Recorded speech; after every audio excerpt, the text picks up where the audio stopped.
खुलुमबाय स्टुडियोआव दं आं भाग्यश्री बसुमतारी राजखान्थि बिथिङावल' नङा गुबुनखौ मदद खालामनायानो UPPL नि आदर्श आबाद फोथाराव गुबुनखौ मदद होदों UPPL दोलोनि लाइमोन दैदेनगिरि अशोक गयारिया नंगौ समाजनि गुबुन गुबुन बिथिङाव खामानि मावनायजों लोगोसे आबाद फोथाराव मुखुब जादों समाज सिबियारि UPPL दोलोनि लाइमोन दैदेनगिरि अशोक गयारिया अशोक गयारिनि नुजाथिनायाव गासै साब्रैसो आइजो आरो हौवा मावथिफोरखौ लानानै दिनै देबरगाव BTC बियाबनि बेसर गामियाव माइ गायनानै मदद खालामदों दा बोथोरा गायनाय फुनायनि बोथोर गायनाय फुनाय बोथोरा सफैनाय लोगो लोगो सरासनस्रा बियाबनि गुबुन गुबुन गामियाव अशोक गयारि बिथाङा गावनि मावथि फारियाफोरखौ लानानै आबाद फोथाराव हेफाजाब हैनायखौ नुनो मोनदों UPPL दोलोनि लाइमोन दैदेनगिरि अशोक गयारि बिथाङा गुबुन गुबुन समाव दुखुथिया नखरफोर आरो बेराम आजारजों भुगिना थानाय सुबुंफोरखौ मदद होबोनाय बायदिनो दिनैबो भटगाव गामिनि मुंलु अधिकारिनि बेसर गामियाव थानाय 10 बिघा आबाद फोथाराव माइ गायना होनानै सुबुं अनसायनायजों मदद खालामनायखौ नुनो मोनदों जोबोद गोजोननाय मोनदों नोंथांमोना जे जोंनि माइ गायनायखौ खबर लाफैनायनि थाखाय नोंथांमोनखौ आं धन्यबाद होनो सिगाङावनो मानोना जोंहा सासे राजबंसि नखरनि बे व्यक्तिया 10 बिघासो हा मोननानै दं होननानै जोंखौ फोरमायहरदोंमोन बेखौ लानानैनो जोङो गासै 30 जनिया जोंनि देबरगाव ब्लकनि माखासे आइजोफोर दं आरो बेबायदिनो गामिनि माखासे आइजोफोरजों ज' लोगो नांनानै जिहेतु बिथांमोननि 10 बिघा हा मोननायखौ जाहाथे दिनै जिहेतु जा दैज्लां बोथोर दा माइ गायनायनि मोनसे गोबां बेबायदि मोनसे मा होनदों बोथोरा सोलिबाय थादों बे लेखाखौ सिन्था खालामलायनानै एसे बिथांमोननि न'खरा जाहाथे एसे सहाय मोनो दा बेखौ लानानैनो जोङो बे बेसरगाव गामिनि सासे राय न'खरनि फेमिलिनि 10 बिघा हाखौ जोङो दा माइ गायफैदों नोंथांमोना बयबो नुदों जोंनि गासिबो UPPL नि पार्टी वार्कारफोर दङ जोङो बेबायदिनो सानदों जे जायफोरना बेबायदि हा मोननानै दङ जोंखौ जुदि लेंहरोब्ला जों बिथांमोननो बिना फैसायाव जों बिथांमोननो गायनानै हैगोन मानोना बियो जोंनिनो खामानिखा मानोना जोंनाव मोनसे सुबुं सम्पद होननानै जितु प्रमद बर'आ मोनसे समाव फोसावखादोंमोन मानगोनां प्रमद बर' बिथाङा आरो बे हिसाबैनो जों सुबुं सम्पदखौ मिन्थिनानै दा जोङो जाथि धोरोम राव बोरोनजों बासियालासे जोङो राजबंसियानो जा सान्थालानो जा बर'आनो जा जायफोरा जोंखौ हांख्रायगोन लेंहरगोन जोंनि समस्तिनि सिङाव जों बिथांमोननो माइ गायनानै हैगोन आरो बिथांमोनाबो जाहाथे सहाय मोनो मानोना बिथांमोना बे 10 बिघा हाखौ जुदि गायनांगौबा बिथांमोननो गैयाब्लाबो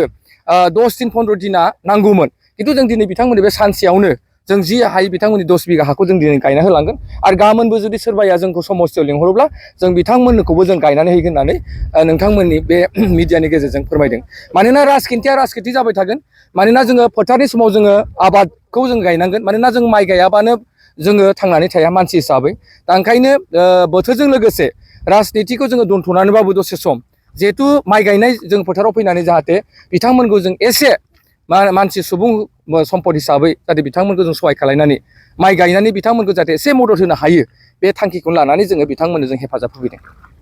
गायदों रनजित बिथांमोना रनजित गायदों जिहेतु मोजां जागोन होननानै आं आसा खालामदों मानोना जों बेहाय बिथांमोनखौ सहाय खालामदों गोबां जोंनि कर्मिफ्राबो फैदों आरो आं सानो बेनो जोंनि UPPL नि मोनसे नीति मानोना प्रमद बर'आ जोंखौ फोरोंदों राजनिति गेलेनायजों राजनिति माबाजों लोगोसे जोंनि मानसि सुबुं सम्पदनि सायाव जोंनि मा खामानिफोर थायो समाजाव सुबुं माहारिनि बे खामानिफोरखौ जों आग भाग लानानै बिथांमोनखौ सहाय खालामनायानो जोंनि UPPL नि मोनसे नीति होननानै बिथाङा जोंखौ रोखायै थांनाय बिथाङा सरकार दाजेनायनि समनिफ्रायनो जोंखौ बिथांमोना फोरमायदों आरो जोंनि वार्कारखौ बिथाङा बिथोन होदों रायजोजों जिखि समाव थाया मानो राजनिति जाबाय थागोन बे हय BPF थागोन UPPL थागोन बायदि रोखोमनि राजनिति हान्जाफोर थागोन नाथाय जों बेखौ बावथलायनानैबाबो जिहेतु जा बोथोरनि जिथु दा दिन माइ गायनायनि दा मुखुब बेनिखायनो जों बेहाय गासैबो ज'यैनो जिहेतु मानसि हिसाबै जोंहा माइ गायनानै जानांगौ हिसाबै जों दिनै बे बोथोरनि खाबुखौ लानानै जोंबो एसे माइ गायनानै जे हेफाजाब होनो हानायानो जोंनि थाखायबो बिराद गिदिर बाथ्रा होननानै आं सानो आरोखि তাৰপিছত আমাৰ এই যে ছাৰ আহিছে ছাৰক ধন্যবাদ আৰু কিটো কম আমি গরিব মানুহ ধান গাড়া আর 10 বিঘা মাটি আছে গাড়ি বানানো পাং কামলা লাগে অনেক পয়সাও নাই তো কি কোনো সার এলাকা মোবাইলে দেখা পাং মানে সহায় করে গরিব মানুহবিলাক আমি মাতিছোঁ মাতিয়া ছাৰক ধন্যবাদ দিলোঁ আমাৰো সহায় কৰিছে এতিয়া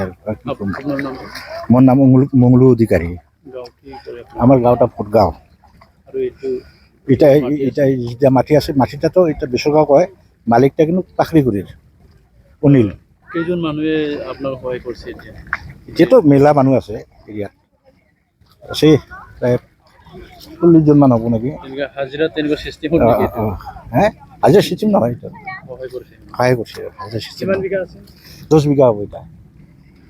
আজি ভৰিব আজি পাৰিব হাজিৰা দিলেতো চাৰগিলা আমাক সহায় নকৰিলো হয় না এইটো কি কয় হাৰিয়া নেকি হাৰিয়া মানে চাউৰি চাউৰি হয় এটা